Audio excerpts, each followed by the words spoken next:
Hello students, welcome you all in the second part of federalism. I hope first part is clear to you. Now we will start the second part. What makes India a federal country? ऐसी कौन कौन सी चीज़ें हैं जो India को एक federal country बनाते हैं? We all know that Belgium and Sri Lanka are the small country. हम सभी जानते हैं कि बेल्जियम और श्रीलंका छोटे छोटे देश हैं. After that they faces many problems. इन सब के बावजूद भी उन देशों को बहुत ज़्यादा प्रॉब्लम फेस करनी पड़ी. अपार्ट फ्रॉम दिस, इन सब को देखते हुए India is a largest country. Many type of languages are there. हम सभी जानते हैं कि भारत एक बहुत बड़ा देश है. बहुत सारी लैंग्वेजेस यहाँ पर बोली जाती हैं. And there are many religious, और बहुत सारे यहाँ पर धर्म भी हैं. So how the power is divided here. तो यहाँ पर पावर को किस तरह से डिवाइड किया गया है, ये सब हम इसमें देखते हैं. After independence the constitution declared India as a union of states. Independence के बाद द कॉन्स्टिट्यूशन डिक्लेयर्ड, हमारे कॉन्स्टिट्यूशन ने इंडिया को डिक्लेयर किया a union of states. Indian constitution is based on the principle of federalism. हमारा जो Indian constitution है वो किस पर बेस है? It is based on the principle of federalism. वो संघवाद के प्रिंसिपल्स पर बेस्ड है.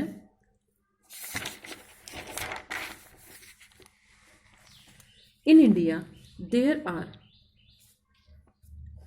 3-tier system is there. First centre government, second state government and panchayat.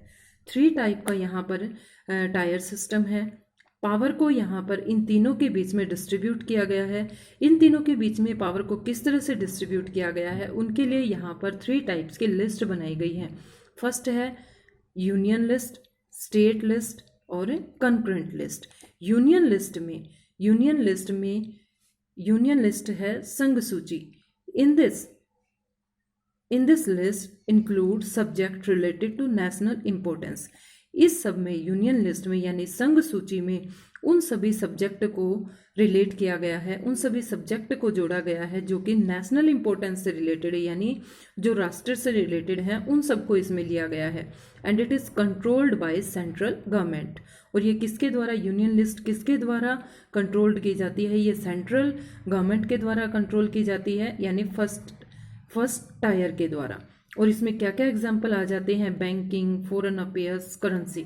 यानी जो पूरे देश से रिलेटेड जितने भी अफेयर्स हैं उन सब के ऊपर कानून कौन बनाता है? जैसे बैंकिंग है, फॉरेन अफेयर्स हैं, करेंसी है, पूरे देश में किस तरह की करेंसी लागू होगी, उससे रिलेटेड यहाँ पर इन सब को कौन देखता है? ये सब आते हैं सब्जेक्ट्स यूनियन लिस्ट में. और इसको कौन गवर्न करता है? Central government.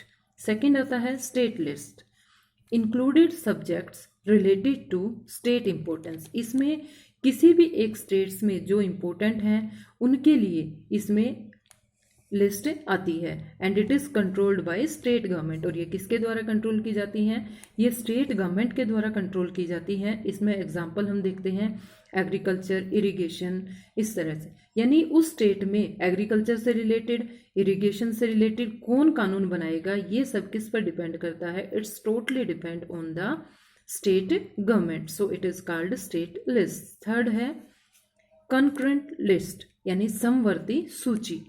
Included all subjects related to common interest. इसमें कॉमन इंटरेस्ट से रिलेटेड सभी सब्जेक्ट्स आ जाते हैं. And it is controlled by both government. दोनों सरकारों के द्वारा इसको कंट्रोल किया जाता है, यानी दोनों ही सरकारें इससे रिलेटेड कानून बना सकती हैं. इसमें एग्जाम्पल है एजुकेशन का, मैरिज का, अडॉप्शन का. अब मैरिज के एजुकेशन के एग्जाम्पल को हम देखते हैं.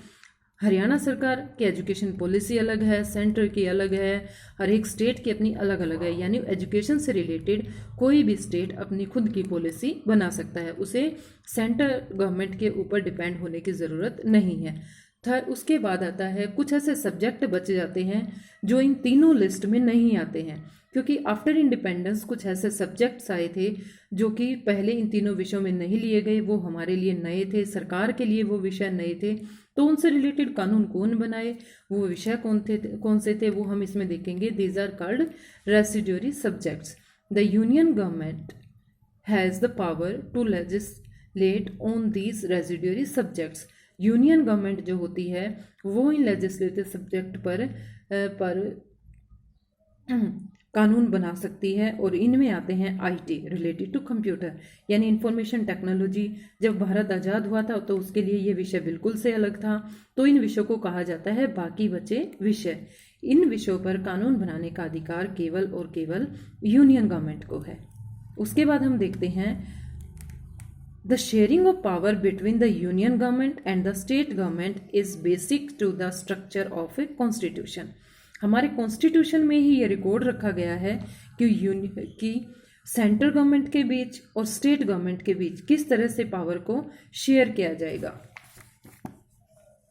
It is not easy to make changes in the power sharing. ये आसान नहीं है कि उसमें चेंजेस किए जा सके पावर शेयरिंग में arrangement. If the changes are necessary, अगर ज़रूरत है उनको चेंज करने की, then both the houses of parliament with at least 2/3 majority can make amendments.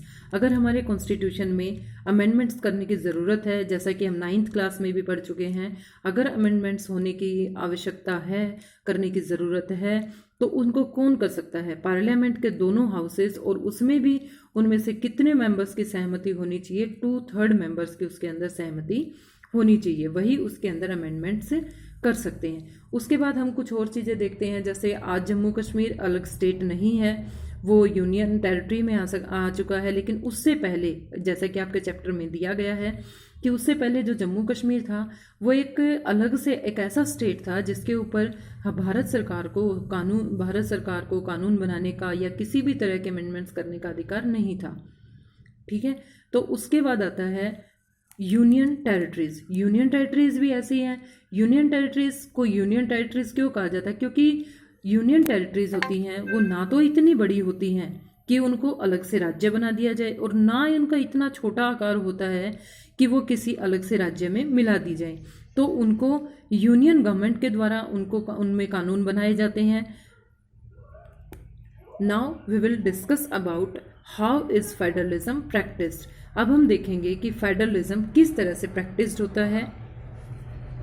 Constitutional provisions are necessary for the success for federalism, but these are not sufficient. Why federalism is successful in India? Bharat में जो federalism है वो successful रहा है, इसके पीछे क्या कारण है? Reasons are nature of democratic politics is the key for the success of federalism in India. जो डेमोक्रेटिक पॉलिटिक्स है उसका जो नेचर है, आज उसी के कारण भारत में संघवाद इतना ज़्यादा सक्सेसफुल रहा है। और ऐसे क्या क्या चैलेंजेस हैं faced by the Indian politics? ऐसे कुछ चेंजेस भी हैं, ऐसे कुछ चैलेंजेस भी हैं जो कि हमारी इंडियन पॉलिटिक्स के द्वारा फेस किए जा रहे हैं। उन सब के विषय में हम यहाँ पर पढ़ेंगे। फर्स्ट है formation of states on the basic of language. हम सभी जानते हैं कि जब भारत आज़ाद हुआ तो भारत एक ऐसा देश था जिसके अंदर ऐसे लोग रहते थे जो कि काफ़ी सारी लैंग्वेजेस बोलते थे। उस लैंग्वेजेस के आधार पर किस तरह से स्टेट को इकट्ठा किया गया, किस तरह से स्टेट फॉर्म हुए, कौन कौन सी लैंग्वेज को लेकर कहाँ पर क्या क्या दिक्कत आई, कौन क्या चाहता था कि किस तरह की लैंग्वेज बनाई जाए और किस लैंग्वेज को ऑफिशियल लैंग्वेज माना जाए। सेकंड था language policy was major reason challenge, Hindi was made the official language. और इन्हीं से कि ये कोई चैलेंज ना बन जाए हमारे लिए, तो उसमें से एक रास्ता निकाला गया, Hindi was made the official language, Hindi को ऑफिशियल लैंग्वेज माना गया। No other languages was made a national language, लेकिन किसी भी लैंग्वेज को राष्ट्रीय भाषा नहीं माना गया। Constitution recognise 21 other languages too, लेकिन हमारे कॉन्स्टिट्यूशन ने हिंदी के अलावा भी 21 भाषाओं को मान्यता दी है, लेकिन किसी भी भाषा को राष्ट्रीय भाषा के रूप में मान्यता नहीं दी गई है। I hope this part is also clear to you. We will meet in the next part of this chapter. Thank you.